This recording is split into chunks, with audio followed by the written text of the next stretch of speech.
In the Arctic tundra of northeastern Siberia, 2 spoon-billed sandpipers have just hatched.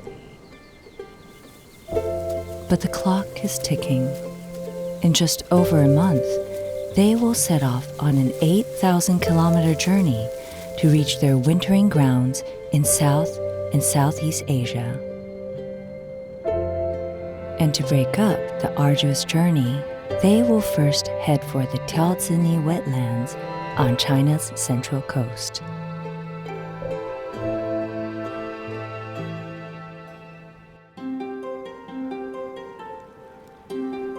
Along China's Yellow Sea coast lies the world's largest intertidal wetland ecosystem. With over 70 sand ridges rising from the mudflats, Tiaozini is a masterpiece of nature formed by the buildup of silt carried by the Yangtze and Yellow rivers over millions of years. It's an important waypoint for birds looking for warmer climes to pass the winter months and part of one of the planet's busiest migration routes taken by 50 million birds of 200 species every year. After a flight of over 6,000 kilometers from the Arctic Circle, the spoon-billed sandpipers have finally landed.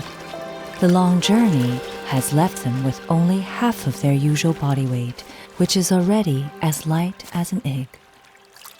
Tiaozini is where they come to make that up.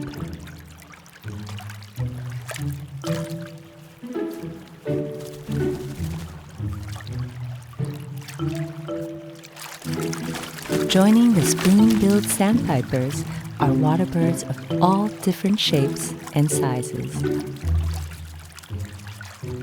Plovers, with shorter beaks, rely on their sight to hunt for small crabs.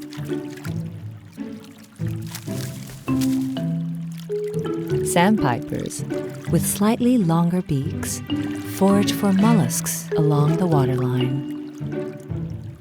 With even longer beaks are godwits.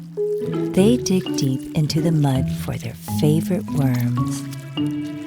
This diverse array allows the birds to target different prey, an evolution to avoid direct competition and ensure there's enough food for all.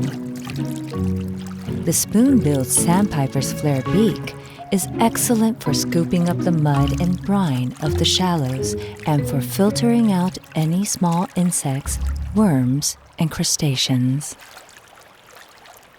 But despite its unique adaptations, hunting and habitat loss have put spoon-billed sandpipers in decline over the last 50 years.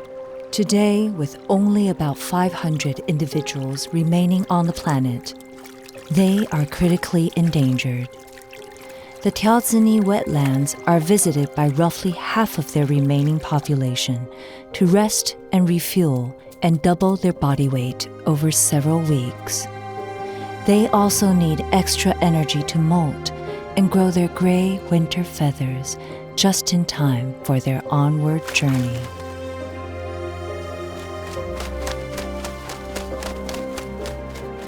Tiaozini today is a picture of harmony, but this wasn't always the case. Over a decade ago, much of this 48-hectare wetland sanctuary consisted of aquaculture ponds to grow fish for human consumption. They've since been returned to the mudflats they once were. But today, a new invader is on the rise, a species of cordgrass native to North America that threatens the ecosystem and the birds' food supply. The threat is kept in check with tractors to ensure the birds have the best chance of survival. 少嘴鹬的迁飞路线特别的长，它涉及到10多个国家，而我们的条子泥湿地是在这整个迁徙路线上最重要的一环。少嘴鹬的保护需要整个迁飞通道上每一环能够通力的合作，加强这种国际社会的保护，少嘴鹬它的种群恢复才会有希望。